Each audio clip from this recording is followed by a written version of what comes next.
1, 2, 3. My baby don't mess around because she loves me so, and this I know for sure.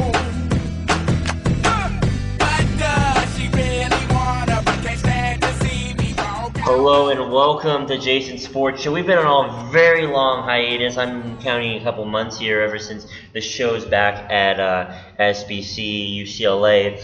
We're back here. We're talking NBA tonight because the Dodgers lost pretty badly, and if you're a Dodger fan, you don't want to talk about that. But I'm here with Matt Nakahira.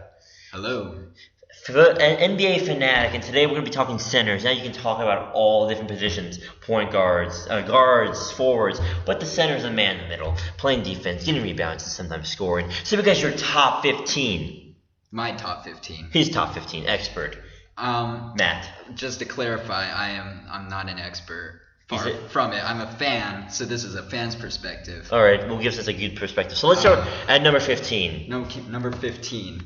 Number 15, I chose Golden State Warriors center Andrew Bogut. Andrew Bogut, just to refresh our viewers' minds, was out of the 2014 playoffs as he went down with an injury, correct?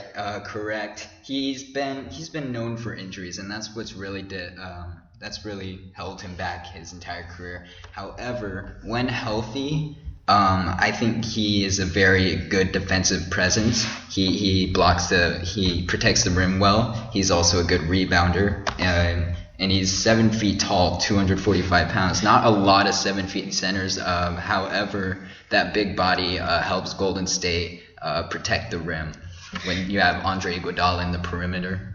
Yeah, it's very good for Bogut, almost averaging 2 blocks per game. He came over to Golden State on a trade, which sent Monte Ellis, of course, to Milwaukee. Which was a very good trade because Monte and Steph Curry couldn't. They didn't mix together like that. Yeah. Well, he's been a solid man in the middle for Milwaukee. He's yet to be seen in the playoffs for them, except for the year before. But they need him when they're in the playoffs. They could have won that series. They need him healthy, bad knees, which is something most centers have, most 7-foot centers especially. Well, hopefully this next guy on our list is better. Number 14. Number 14, a little surprise here, I think. I picked Thiago Splitter. Okay. Center for the Spurs. I think he's underrated. He averaged 8 and 6, 8 points, 6 rebounds. You may not think he how good of a defender he is. He only gets about half a block, half a steal a game last season. However, when you're playing next to Tim Duncan and you're playing in a Spurs system, you're not playing for stats. You're playing for wins. And I think Thiago Splitter helps give the Spurs the defensive presence that they need. He's a very good rebounder for the Spurs, of course. He's done very well for them, and he's made his presence known these last 2 years in the finals. Especially in the finals, he did well both times. He's a very good player. Now, he's a very young guy at the same time. He plays a very good center game. He is very fundamental. Mm-hmm. He's played well in the playoffs. Now let's check out his playoff stats. His regular season stats are incredible. He did a little bit better in the 2012-2013 season as he averaged 10 points, but he developed more of his game in the 2013 season. So in the playoffs for the Spurs, he has averaged about 7 and 6 points, which is very good. His rebounding has been up since 2013. It's better. It's been 6 rebounds per game, but Thiago's making himself known. In a couple of years, he's going to be in the top 10 conversation. Wouldn't you agree? I don't know about top 10. He's 29. He came in the league a little late at 26. Okay. But I think I picked him what are we at, 14? I picked him at 14 because this list is based off centers I would have on my team. So I think Thiago brings a really good presence for the Spurs, and he works well in the Spurs system. I'd also like to note, in the playoffs, 2013-2014 championship playoffs, he had a field goal percentage of 61%, which is pretty very good, pretty amazing, and a free throw percentage of 71, which is pretty good for a big man. Anyways, let's move on to number 13. Number 13. He still needs to prove himself. I think this upcoming season, he's really gonna start to show his potential. Jared Sullinger of the Boston Celtics, bit undersized at 6'9". You could argue he's a power forward, which I some might agree with. However, they play him a lot in center because of their lack of depth. But I like him. He averaged 13 and 8 last season. Those numbers obviously are gonna only go up with 21. Or at the age of 21, I'm sorry. And all he needs to do to improve is maybe help more out on the defensive end. He's okay on offense. He shot 42% last year from the field goal percentage. Not amazing, but I picked him at a 13 because of his potential. It's an interesting thing to say because ESPN has Tyler Zeller actually starting for the Celtics, but Sullinger was able to get 44 games in at starts, and he was in almost every single game. Yeah.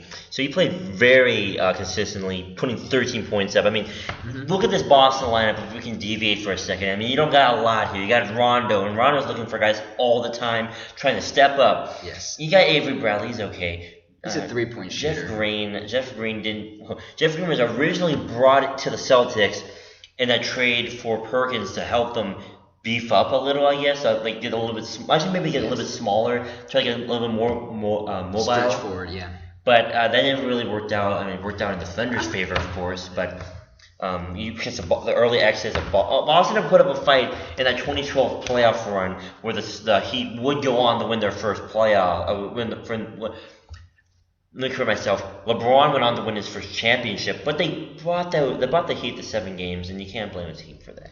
So number 12. Number 12. It's number 12. Number 12, Toronto Raptors. 6'11". I thought it was 7 foot. Well, anyways, Jonas Valanciunas for the Toronto Raptors. He's only played 2 seasons, like Jared Sullinger. He's the same age, actually, 21. Last season, he averaged 11 points, 8 rebounds, and a block a game. He has a field goal percentage of 53%. He also has played very well for FIBA. He's playing very well for FIBA right now. Mm-hmm. He's from Lithuania. Unfortunately, they didn't make it that far in the tournament, but they did very well. Yeah. So one thing about Jonas is that he wasn't really well known until these past playoffs. He kind of got his name out. International players tend to be like that because you have to take a risk with them. Yeah. He's been a solid player. I think that this is the season where they're gonna see how he does. I would definitely recommend the Raptors if he does a phenomenal job in the boards. If he averages 8 or 9 like he did this past season, lock him up long term franchise center. Because you don't want him getting away like Chris Bosh got away. Well, I think Chris Bosh, yeah, that's true. Toronto has a very, very good experience and very well known, and notorious for letting their good players go. Yeah, however, I think unlike what Chris Bosh had in his Raptors team, I think the Raptors team has a very good young roster to work with, and you have DeMar DeRozan, Terrence Ross, Kyle Lowry. One thing about Kyle Lowry, if you told me this guy was going to be on a successful team, I said, really, what? As a guy who's not even in the lineup, not even on the bench, he has done something in Toronto that he's been waiting to do his whole entire career. Yeah, he wasn't even the 20th pick, right? He didn't get more than 30 starts until the 2010-2011 season in Houston. And that season was a not good season for the Rockets. And that was just because they were looking for someone to start, and they didn't know what to do. But he came to Toronto, and they said to him, Kyle, we're going to play Moneyball like you. Like the Oakland A's, they brought together all these guys, not big names. They over there. They had Rudy Gay. Rudy Gay could have changed that franchise, but you know what they did instead? Rudy Gay did not change. He didn't change the franchise. He could have been a good player for that franchise. But they traded him away. They took the risk. They got some players, and they made it into the playoffs. Now, this is a good team. It is a good team. It's a playoff team. It's a playoff. Championship contention, maybe not, but they are a very good playoff team if they continue to develop their good young players, like I said, and maybe bring in one more guy to help even out that offense and the defense. That's a very good point. They're going to be good. They're going to be good. So, anyways, moving on. So, who's number 12? Number 12, a little bit of a shocker. Over his brother, I picked Robin Lopez. I didn't add Brooke because Brooke is just too prone to injuries. You don't think? Okay, so you read Bleacher Report, of course, right? Yeah. Bleacher Report lists Brooke Lopez as the Nets' best player. Counter argument to that? Counter argument to that is Darren Williams. Counter argument to that is Joe Johnson. Okay, so because they played games. Darren didn't have a good season because of his injury, but Brooke didn't play because of his injury. So I mean, I guess he would be good if he could play, but I don't like. I think Brooke Lopez is a great center. He's good. I think he had a really good breakout season. That season when they were like 22 with 60. Yeah. Ooh, so you say Robin Lopez, another team. So the Portland Trailblazers are kind of the mere reflection of what you think the Toronto Raptors should be. Low risk, high reward. These guys are scrappy players. They're the so-called broken toys. Toronto and Portland are basically the broken toy island of the NBA. Exactly. Random guys, you come in here, you play, you earn your way here. Damian Lillard and Aldridge are the breakout stars there, of course. Wes Matthews, Nick Batum. Batum and who are we looking at here? Batum and Matthews are steals. The best, Absolutely. One of the best steals in the Western Conference. These guys, when not given the chance, they're bench players. When not given the chance, but they were given the chance here in Portland. And when I heard these names said, I'm like, oh. Portland, what's Wes Matthews going to do for you? What's Batum going to do for you? They did a lot, and they did very good last season. Now, that's past. So Lopez, another one of those guys who never really rose to stardom until this past year, and now he's not even really started. Just more well known. Yeah, he's been a very solid player, as you can kind of tell throughout the pattern of my list so far. I've been listing a lot of guys who help protect the rim, and not necessarily superstars, because there's not a lot of big center superstars anymore, which are obviously at the top. But I like these solid role player kind of guys who, without them, the team wouldn't be as defensively good because they can protect the rim, such as Robin Lopez, who averaged 11 points, 8 rebounds, and 1.7 blocks per game last year for Portland. Those pretty good stats. So we're on our top 10. So number 10. Number 10, starting it off. This is the Laker fan in me. I'm a huge Lakers fan. Jordan Hill. Ooh. Okay, well, Jordan Hill. Let's just look at the Lakers lineup this season. It's going to be a tough year at La La Town, well, for the Lakers. Yeah. Nash is starting over Lin, which I know you don't agree with. I don't agree with that either. It's not that I don't agree with it. I could see why he did it. He wanted to give Nash some motivation, kind of close out his career. This is last season, correct? Sorry? This is his last season. Nash. Oh, Steve Nash. Yes, he's confirmed that he's just playing for the money right now. Yeah. But what I think is going to happen is Steve Nash is going to go through the season, start a couple games, but he's 40-something years old, so Jeremy Lin's eventually going to start. This is a little bit off topic because we're talking about centers, but if Lin performs this season, is he going to be in LA for the long run? In LA for the long run. I like him in LA. Me personally, LA. Growing up in Arcadia, which is a Asian heavily community, and when Lin broke out and seeing everyone know everything about him. Every Asian, yeah. And I know it might be racist. I'm half Asian though, but he's very popular in LA.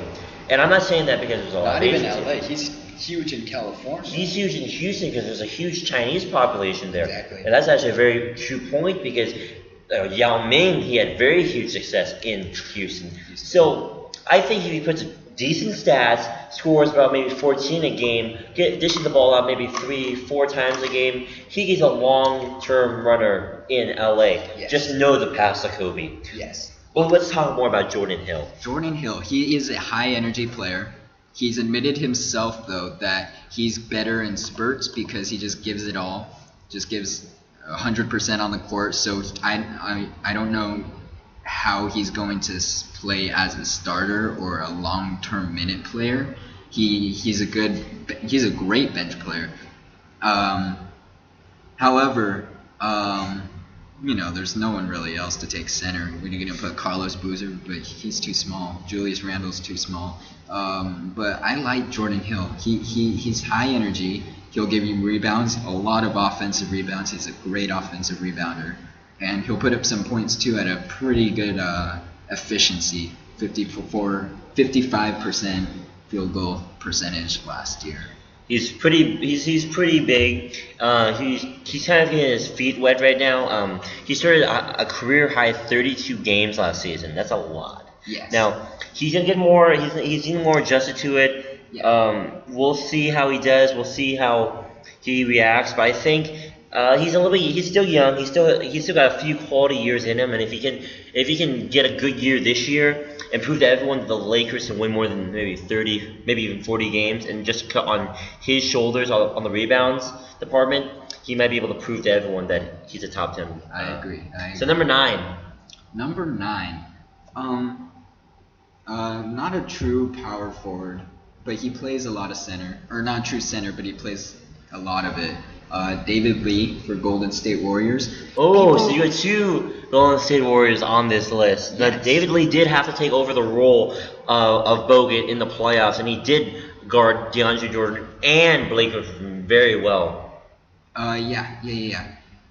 He's not really known as the greatest defender, however, because 0.4 blocks. That's mainly due to his athletic abilities. But he averaged 20 points, 10 rebounds, which are good statistics, and also on 52% shooting, which anything above 50 is good. But yeah, I like David Lee. A lot of people have kind of forgotten him because of Steph Curry, Klay Thompson. But I like David Lee. I haven't given up on him yet. See, there's always hope in David Lee. So number 8. Number 8, Marc Gasol. Marc Gasol, for the Grizzlies. Oh, Marc Gasol, yeah. Marc Gasol, a very good player. Had some injuries last year. But if we can take a moment and talk about the Grizzlies real quick. So this all started in 2012. Let me make sure I'm getting this right. Let me say Marc Gasol. So Marc Gasol, brother of Paul Gasol, and they're projecting his numbers right now to be better than his brother. What do you think? They're 2 different position players. Yeah, but I could see Pau playing a lot of center too. Better? I'm not sure. Projecting, because they're projecting him right now. Marc Gasol used to be. Well, I don't understand how. I may have not done my research very well, but how do the Grizzlies keep on getting streams of Spanish players onto their team? Didn't Rudy Fernandez play for them at one point? Rudy Fernandez did play for them. He now plays internationally. I think they have a good connection with Spanish clubs. That's why they're able to bring these guys in. I think it was the Gasol brothers that brought everyone in. So Marc Gasol. Let's be quick here. I'm sorry to interrupt you. No problem. Marc Gasol was literally thrown into the fire of the idiocracy of what is Memphis basketball before 2012 or 2010-11. He was just thrown in there. They told him, okay, win some games for us, okay? Marc Gasol was just like, okay, well, I have to think about this myself. He played so well for someone who really had everything forced on them. He's a great center. And having Zach Randolph really helped. You want to know why? Because they put together what we know now is what we could call the Twin Towers. Him and Randolph. and that's their offense. Yeah. Rudy Gay sometimes played. Sometimes OJ Mayo would play in those big playoff runs. But the Gasol and Randolph, I think Randolph really helped with that development for Gasol because he kind of mentored him. Yeah, him and Hal mentored him. But now, he's taken over the reins. He's a solid player, had some injuries, only played 60 games for 59 games last year. But I like his defense. I love his defense. And, Averaging 2 blocks a game, basically. Exactly. And when your competition at the center is Costa Kufos, I think I could see why they would have Mark doing better than Powell when Powell's How many minutes against Noah. Look at the minutes he plays per game. He plays 30 minutes. They play him hard. They play him a lot, yeah. Because let's just take a random center. Let's take Anderson Varejao. Let's take Anderson Varejao. How many minutes does he even play? Anderson Varejao. Let's check it out. Varejao plays. Okay, he got more. Okay, so this past season, Varejao played 27 minutes. Because they actually have a guy who can back him. You know what I mean? Marc Gasol, whole career, has always averaged 30-plus minutes. You want to know why? Because they don't trust anybody at that position. Yeah. And you take Marc Gasol in the picture, he gets injured during a season, you're done. It's over. Yeah. He's played at least 60 games in his whole entire career. That says something. He's played every single playoff game in his career. He's sturdy. He's sturdy. For He's a there. 7-footer, he's sturdy. And Unlike Powell, unfortunately. and that's why he's in the number 9 spot. Number 8.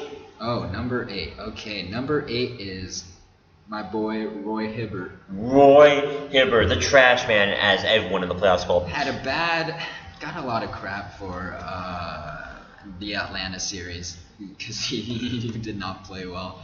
That was mainly due to para antics. Let me ask you a question. Are we going to see an Atlanta Hawk in your list? Because I hope so. Are we going to see? I really hope to see by someone who's an Atlantic Hawk in your list because him and someone by the name of Paul Millsap have been very good for the Hawks, and I don't know how. So let's go a little bit through the soap opera, which is Roy Hibbert's 2014 playoffs. He didn't score at all in game 4 or 5. Yeah. You're a center. Your team's relying on you. In your previous seasons, in the playoffs, you had scored at least 17 points. But this season, you scored 9 points in the playoffs. Now, Roy, I'm speaking to you from a journalistic perspective. You're a good player. You're definitely always earning yourself a top 10 spot in the center conversation. But come on. The Pacers need you. The Pacers are they're basically a steroid-injected version of what the Trailblazers and Raptors have to be. Yes. Small-town heroes, Yes. risks, and high reward. Yes. Your fans are finally coming to the game. And when we're on the talk of fans. So 5 years ago, the Pacers. Let's talk about them. The Pacers, where were they? They had their star was Danny Granger, which he played very well.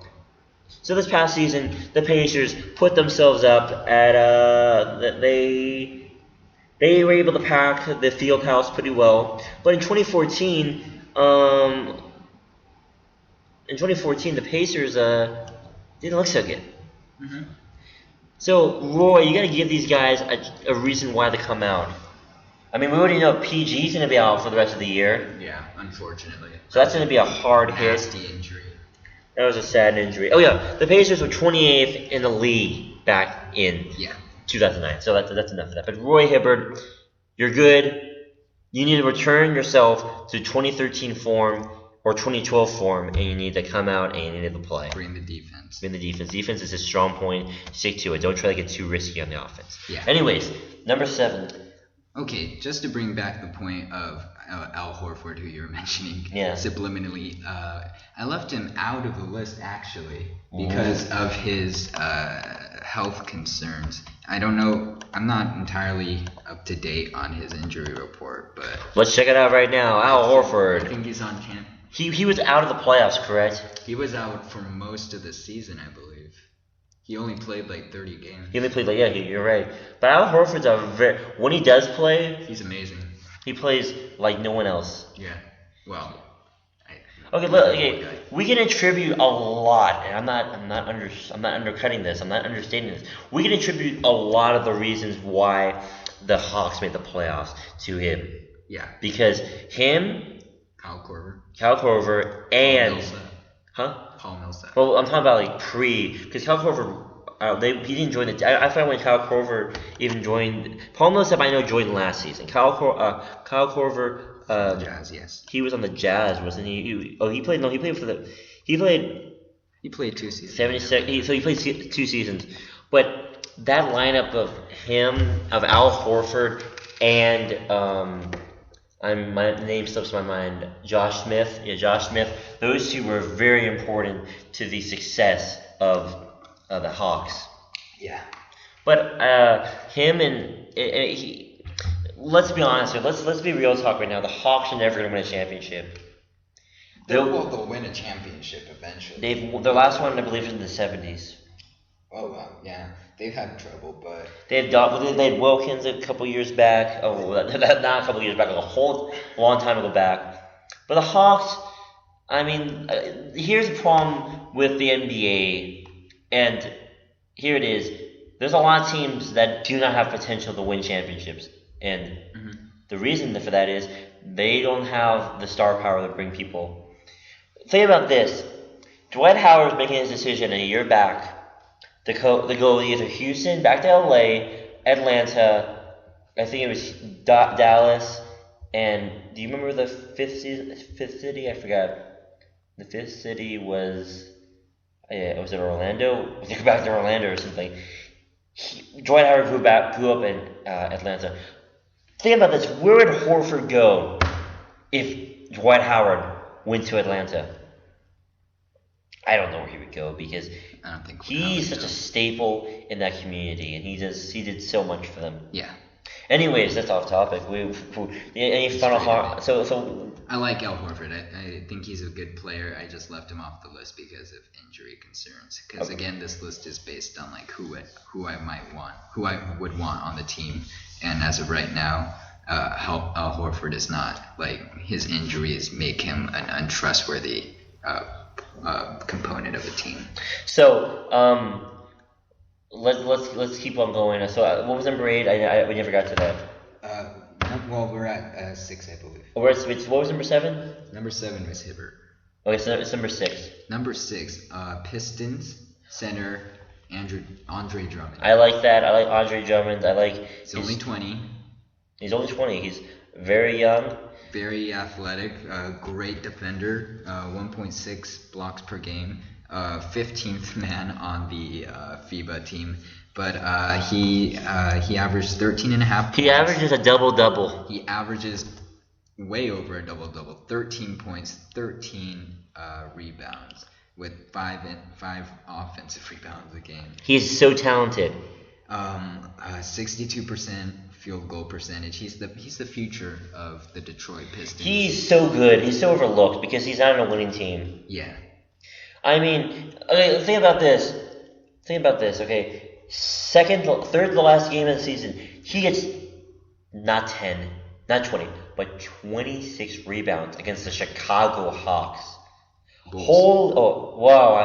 going out of my mind. I'm thinking about the Blackhawks. I'm thinking about hockey, but the Chicago Bulls. Yeah. 26 points. He does amazing. And you know what? The Pistons still end up losing by 8, but he played. It's a Pistons team. What can you do? Even Kobe couldn't help the Smush Parker Lakers.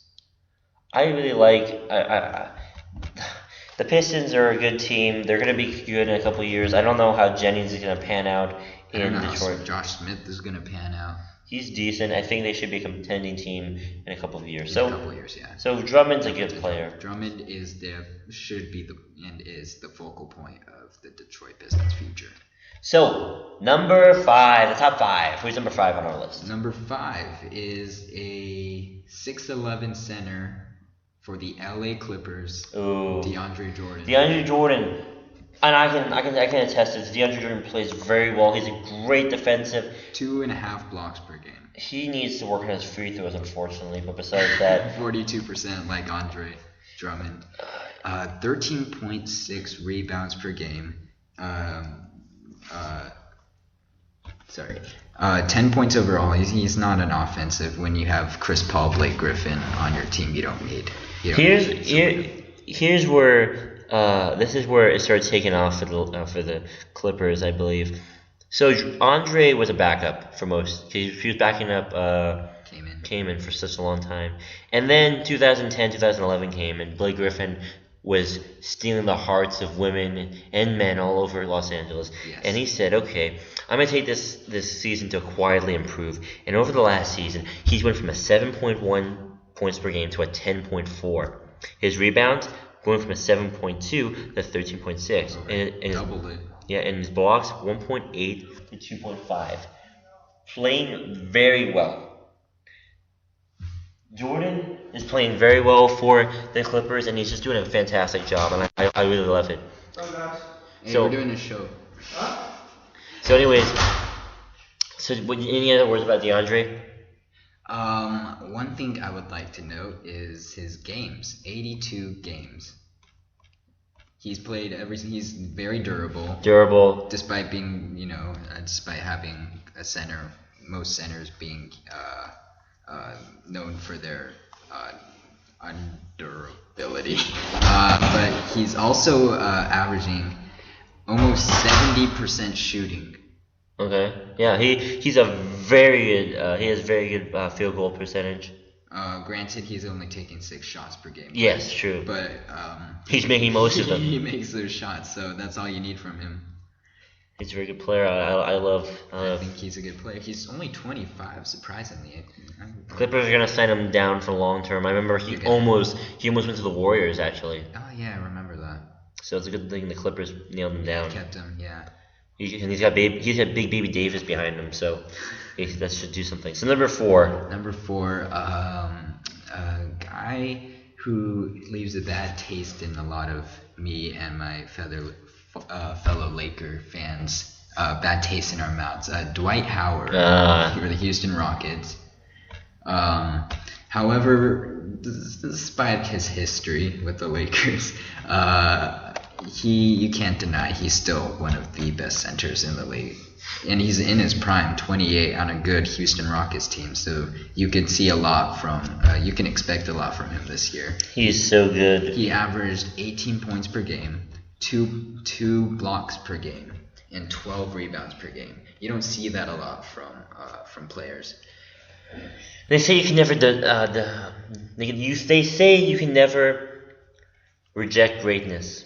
Yeah, Dwight Howard is definitely great. If he wins a championship, he might be considered. He's the type of guy to just show up and play. Nothing. He just shows up and plays, hits a shot maybe. Yeah. But he's so good. He knows how to work his way through the paint, and facing him is kind of scary in the playoffs. But I'm pretty sure Robin Lopez had no problem playing and locking down on him. Yeah. A little quick note about this Houston team. They lost a lot of big pieces. They lost Channing Parsons. I think Jeremy Lin. Omar Sheik left, of course. Omar Sheik left for the Pelicans. He left for the Pelicans. That's going to be an interesting... speaking of the Pelicans, it was New Orleans. Yeah. That's going to be a very decent team because they have a lot of good pieces for their starting lineup. So Dwight Howard, good player. We'll see how he pans out. Number 3. Number 3, Mr. Noah for the Chicago Bulls. Arguably, one of the few reasons why they made the playoffs. Arguably the reason they made the playoffs. They weren't expected to do well, but he stepped up. He got a couple triple doubles actually sometimes. And he deserved that all-star spot that he got last season. He may not be the prettiest guy in the court, but he sure can get some rebounds and score. Defensive Player of the Year last year, which was very well deserved. He's not very good at throwing first pitches. There's a video on YouTube or anything you'll see him try to throw a first pitch, but he has to get 2 tries in. Yeah. Okay, so number 2. Number 2, my man, one of my favorite players, DeMarcus Boogie Cousins Ooh. for the Sacramento Kings. The one thing people were worried about before, especially when he was taken 5th overall in the 2010 draft, is that his attitude problem. He still has a very bad attitude problem.